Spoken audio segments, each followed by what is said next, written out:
Plaster 2025 या एक्झिबिशनच्या एक्झिबिशनच्या निमित्तानं आपण सर्वच मंडळी या ठिकाणी मोठ्या संख्येने उपस्थित आहात। आपल्या या आजच्या कार्यक्रमाच्या निमित्तानं व्यासपीठावरती उपस्थित श्री अश्विनजी शास्त्री, आशिषजी लेले, मिस्टर अजय जोड, माझे मित्र आणि प्रेसिडेंट अनिल नाईक उपस्थित व्यासपीठावरती आणि समोर आपण सर्वच पुण्यातील या क्षेत्रातील सर्व व्यावसायिक बंधूंनो, सर्वप्रथम पुण्यामध्ये इतक्या मोठ्या प्रमाणामध्ये हे आज एक्झिबिशन होतंय, त्यानिमित्तानं सर्वप्रथम मी आपलं सर्वांचंच मनापासून या ठिकाणी स्वागत करतो। गेले अनेक वर्ष आपण सर्व मंडळी प्लास्टोच्या माध्यमातून एकत्र येतात आणि आपल्या व्यवसायाच्या निमित्तानं एक कुठंतरी व्यवसायासाठीचं म्हणून एकत्रितकरण होऊन याच्यात एक विश्लेषण केलं जातं किंबहुना भविष्याची दिशा ठरवण्यासाठी म्हणून एक विचार मंथन या निमित्तानं होतं। खरं तर पुण्याला एक वेगळी पार्श्वभूमी आहे। पुणे हे जगाच्या नकाशावरती एक वेगळं स्थान असलेलं आपलं शहर आहे। विद्येचं माहेरघर म्हटलं जातं, सांस्कृतिक राजधानी म्हटली जाते, IT हब म्हणून या पुण्याची जगभरामध्ये आज ओळख आहे। ऑक्सफोर्ड ऑफ द ईस्ट म्हणतात, म्हणजे विद्येचं माहेरघर आपण म्हणतो।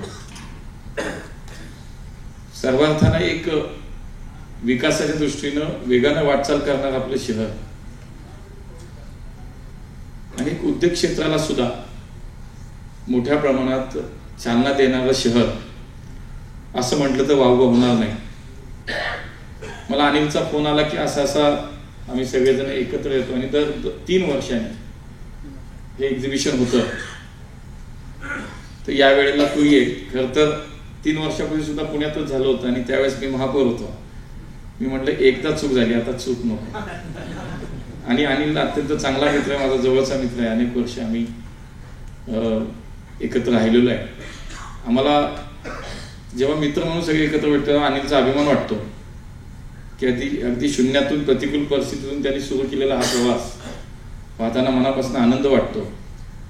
आणि आज इतक्या मोठ्या प्रमाणात आपण सगळे संघटित आहात। शेवटी कुठलंही क्षेत्र असो, जर आपण त्या क्षेत्रातली माणसं जर एकत्र नाही राहिलो, संघटित नाही राहिलो, तर खऱ्या अर्थानं प्रगतीकडे जाता येणार नाही, आपल्याला यशाकडे जाता येणार नाही।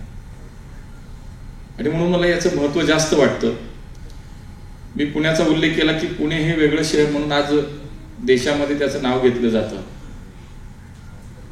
मागच्या काही वर्षांमध्ये जर आपण पाहिलं तर सातत्यानं पुणे हे देशातील राहण्याचं सर्वोत्तम शहर म्हटलं जाते। मोस्ट लिव्हेबल सिटी म्हणजे पुणे हे मागच्या सातत्याने अनेक वर्ष पहिल्या किंवा दुसऱ्या क्रमांकावरती आपण आहोत। हे काही केवळ 1-2 विषयामुळे होत नाही। शेवटी या शहरातला कायदा सुव्यवस्था काय आहे, या शहरातला उद्योगधंदाला चालना काय, या शहरातल्या रोजगाराच्या संदर्भात काय आहे, या शहरातलं हवामान कसं आहे, या शहरातल्या पायाभूत सुविधा कशा आहेत, शिक्षण कसं, हे सगळं जेव्हा पाहिलं जातं तेव्हा मला असं वाटतं की हा विचार पुढे येतो। आणि म्हणून पुण्याचं नाव देशाच्या नकाशावर आणि जगाच्या नकाशावरती ज्या आपण पाहतो त्याच्यामध्ये प्रत्येक क्षेत्राचा वाटा आहे। आणि म्हणून मी आपल्या सगळ्यांना सुद्धा धन्यवाद यासाठी देईन, याच्यामध्ये या पुण्याची उद्योग नगरी म्हणून सुद्धा ओळख करून देण्यासाठी आपल्या सगळ्यांचा मोठा हातभार आहे। आणि म्हणून आपल्याला सुद्धा धन्यवाद दिले पाहिजे। या निमित्ताने मी आपल्या समोर निश्चितपणे मांडतो। मी त्याला म्हणालो की बाबा प्लास्टो इंडस्ट्री याच्यात नेमकं काय चालतं, नेमकं काय येतं पहिलं मला सांग। अनेक वेगवेगळ्या प्रकारच्या कंपनीज आपण सगळे याच्यामध्ये एकत्र येतोय आणि एक वेगळं विश्व आहे। प्रत्येकाचं एका क्षेत्राचं आपापलं विश्व आहे। या वेगळ्या विश्वामध्ये आज शेवटी आमच्यासारखी माणसं काम करत असताना सगळंच आम्हाला माहिती असतं असं नाही। आणि म्हणून या निमित्ताने एक उत्सुकताही असते एक नवीन क्षेत्र, नवीन विषय, आपल्याला माहिती नसलेला विषय.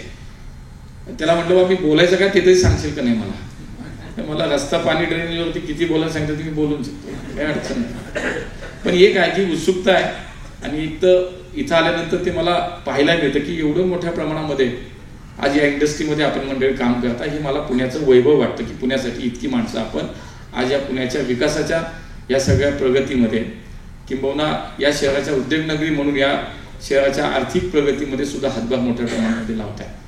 आणि म्हणून या संदर्भात भविष्यात सुद्धा एक सहकारी म्हणून, एक मित्र म्हणून, एक लोकप्रतिनिधी स्वाभाविक आहे. शेवटी ज्या वेळेला आपण आपला लोकप्रतिनिधी निवडून देतो, मग तो स्थानिक स्वराज्य संस्था असेल, तो विधानसभा असेल, लोकसभा असेल, त्या स्तरावरती त्या ठिकाणच्या नागरिकांच्या अपेक्षा त्या लोकप्रतिनिधीकडून स्वाभाविक आहेत की आमचे काही प्रश्न असतात, आमच्या काही समस्या असतात. तसं आता मी केंद्रात काम करतोय, तर स्वाभाविकपणे आपल्या सगळ्या इंडस्ट्रीच्या बाबतीत केंद्र सरकारच्या पातळीवरचे अनेक काही विषय असू शकतात, अनेक काही समस्या असू शकतात, राज्य सरकारच्या स्तरावरती असतील. एक मला असं वाटतं गेले अनेक दिवस अनिलच्या बोलण्यात येतं की जेव्हा मोठी मोठी एक्झिबिशन घ्यायची वेळ येते तेव्हा आम्हाला कुठेतरी मुंबईचा किंवा इतर शहरांचा विचार करावा लागतो. त्यामुळे मोठं एक्झिबिशन सेंटर पुण्यामध्ये असावं असं मला एक सातत्याने गेले अनेक दिवस अनिलच्या बोलण्यात येतं आणि नेहमी जाणवतं. ज्यावेळेला मोठ्या कॉन्फरन्स असतील, एक्झिबिशन असतील, मला पुण्यामध्ये अशा जागेची कमतरता नक्की जाणवते. म्हणजे दिल्लीमध्ये आता नुकताच मी गेलो, 6 महिने झाले नाहीत, पण दिल्लीत गेल्यानंतर ज्यावेळेला आपणही सगळेजण कधी ना कधी आता भारत मंडपमध्ये गेला असेल, भारत मंडपामध्ये तिथं गेल्यानंतर स्वाभाविकपणे वाटतं की आपल्या पुण्यात हे कधीतरी अशा स्वरूपाचं काहीतरी व्हायला हवं. त्यामुळे आपल्या सगळ्याची ती गरज आहे, प्रत्येक क्षेत्राची ती गरज आहे. त्यामुळे इन्फ्रास्ट्रक्चर असेल, आपापल्या क्षेत्रातल्या काही अडचणी असतील, त्या क्षेत्राला पुढे नेण्यासाठी म्हणूनची काही सहकार्याची भूमिका असेल, या सगळ्या याच्यामध्ये निश्चितपणे आपल्या सगळ्याच सोबत आम्ही आहोत. आज खरं तर खूप एक दिवसच मिळतो, अधिवेशन चालू आहे, त्यामुळे कार्यक्रमाला येईल का नाही इथपर्यंत शंका होती. पण अनिलनी सातत्यानं पाठपुरावा खूप केला आणि मला पर्याय राहिला नाही माझ्याकडे. पण मला बरं वाटलं की आज आपल्या सगळ्यांमध्ये इथं आल्यानंतर खरं त्याचं महत्त्व कळतं, त्याची व्याप्ती कळते. याची व्याप्ती किती आहे, मी म्हटलं की आपण मंडळी नेहमीच भेटताय, तर पुढच्या वेळेला असं विचारलं, पण इथं आल्यानंतर कळतं की याची व्याप्ती मोठी आहे. आणि स्वाभाविकपणे अशा सगळ्या आपल्या मंडळीशी किंवा या विषयाशी मला स्वतःला जोडता येईल असं मलाही आज बरं वाटलं की आलो तर आता जोडला गेलो. त्यामुळे हक्कानं भविष्यामध्ये सुद्धा कुठलेही विषय असतील, एकत्र जाण्याचे विषय, एक लोकप्रतिनिधी म्हणून अपेक्षा असतील, एक सहकारी म्हणून काय भूमिका घ्यायची असेल, तर आपल्या या सगळ्या आपल्या मंडळीसोबत, आपल्या असोसिएशन आहे, आपली संघटना आहे, त्या संघटनेच्या सोबत कायम आपल्या सहकार्याची भूमिका, भावना नक्की राहील. आणि मला असं वाटतं की बोलण्यापेक्षा प्रत्यक्ष कधीतरी कृतीतनं सुद्धा येईल, ही निश्चित आपण त्याची खात्री बाळगावी. खूप खूप आपल्या सगळ्यांना मनापासून शुभेच्छा व्यक्त करतो. अनेक कार्यक्रम आज आहे, उद्या एकतर आपल्याला मी म्हटलं तसं नेहमी म्हणतो की 1.5 दिवसाचा आपला गणपती असतो, तसं 1.5 दिवस मिळतो पुण्यात फक्त.